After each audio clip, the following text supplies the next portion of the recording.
back. I hope you have all missed me. I had such a good Christmas, spent it with my family, saw everybody, got loads of presents from the fat man.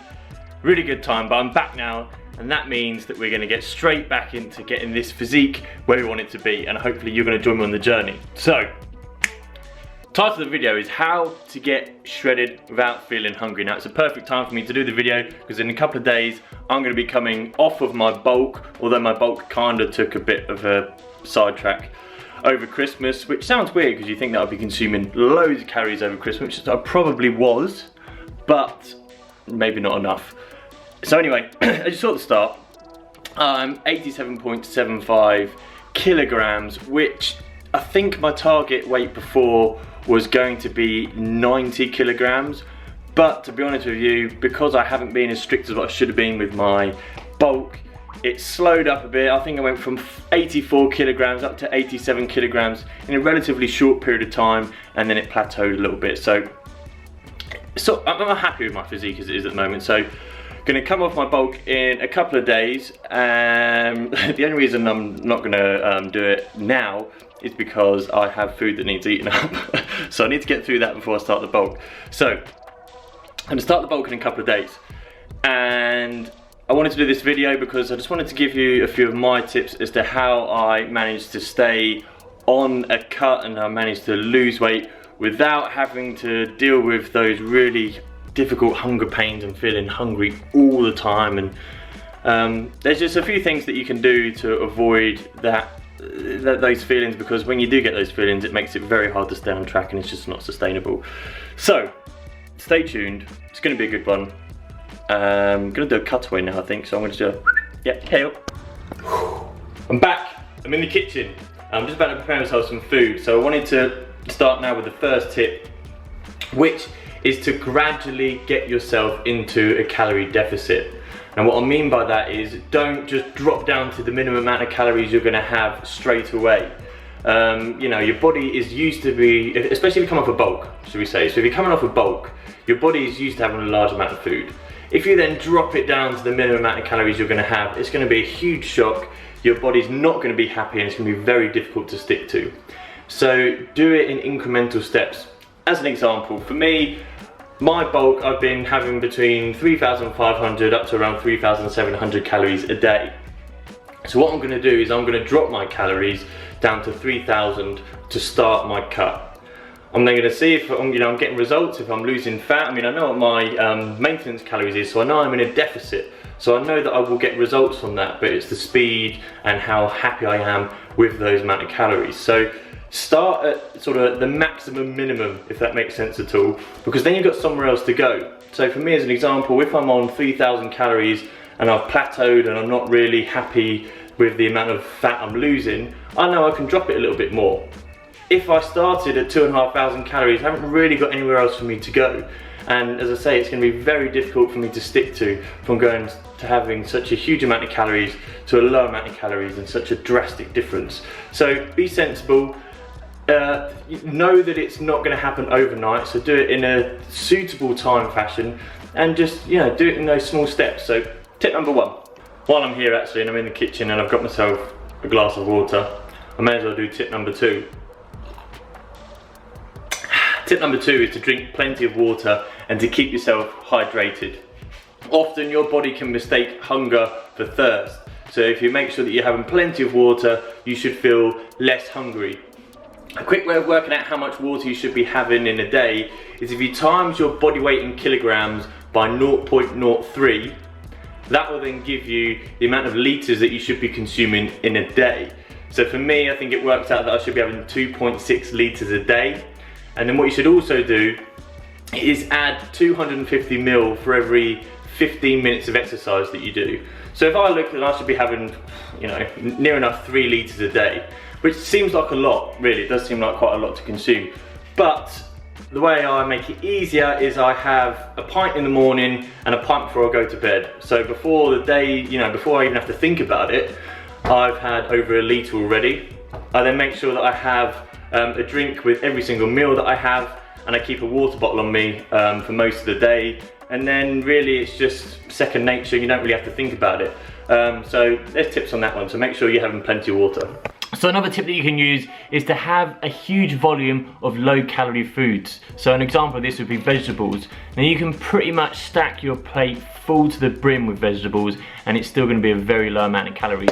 You can also trick yourself as well with vegetables.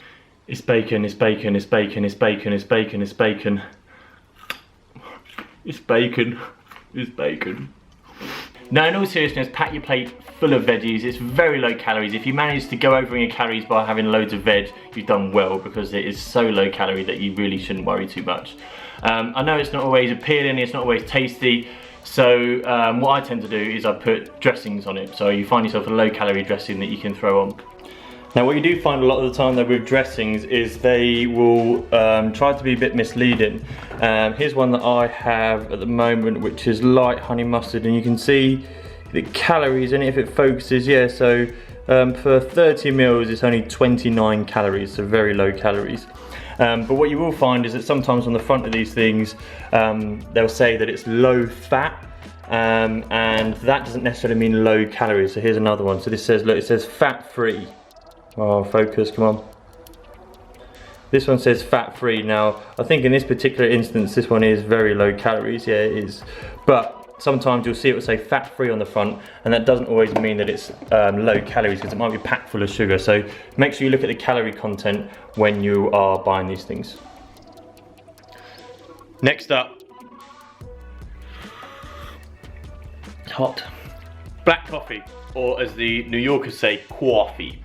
Now, if you like it, put that down there. If you like it, it is actually a really good way to subside hunger for a brief period of time. It won't, won't last all day, but for a small period of time, you will feel less hungry after you've had a black coffee. Now, the reason why I say a black coffee, and I don't recommend getting caffeine from a white coffee or adding milk or an energy drink, is because there is calories in those. So in a black coffee, it's like 5 calories I think for a black coffee, so nothing. But as soon as you start adding milk, or if you have energy drink with all the sugar and whatnot, then there's going to be a lot of calories. And the last thing you want when you're in a deficit is to start drinking your calories. You want to be able to have as much food as possible. So I would always recommend avoid having calories in your drinks when you can, when you are in a deficit. So the next tip could actually be quite dangerous, and I don't mean dangerous as in you're gonna die if you do it, but I mean dangerous as in it's very difficult to stay on track. And it is flexible dieting. So for those of you who don't know what flexible dieting is where you would have different calories on different days. So you would probably look at your calorie intake for a week, and you would have a weekly goal. So from one day to the next, you would probably have a different amount of calories, hence the word flexible, but you'd still be aiming towards a weekly goal as an example. Now, why is this good when you are trying to stay full, when you're doing a deficit? Is because you can eat what you want when you want, to a point. So if you're there on one day and you can't ignore the hunger anymore and you have to eat something, I would encourage you to eat. And with my clients, I would suggest that they do just eat if they really can't ignore the hunger anymore. What you can then do is make sure you track that and then borrow it from the next day. So let's say you have something, you go 500 calories over because you had a meal that was 500 calories when you were just too hungry.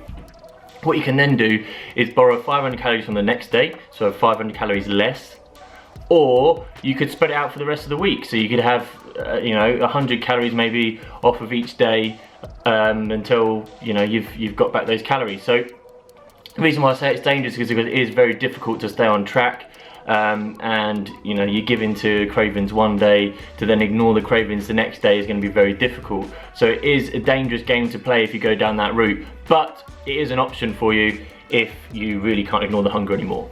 Right, last tip coming up, but before I get into it, if you could do me a favour and just subscribe to the channel if you haven't done so already. If you've come this far, I like to think that you're finding it useful, and subscribing would really help me and the channel out. So if you wouldn't mind doing that and giving the video a thumbs up, that would be perfect. So, last tip is you can burn off additional calories. So if you are absolutely starving and you wanted to eat something, then again, I would encourage you to eat if you really can't ignore the hunger pains.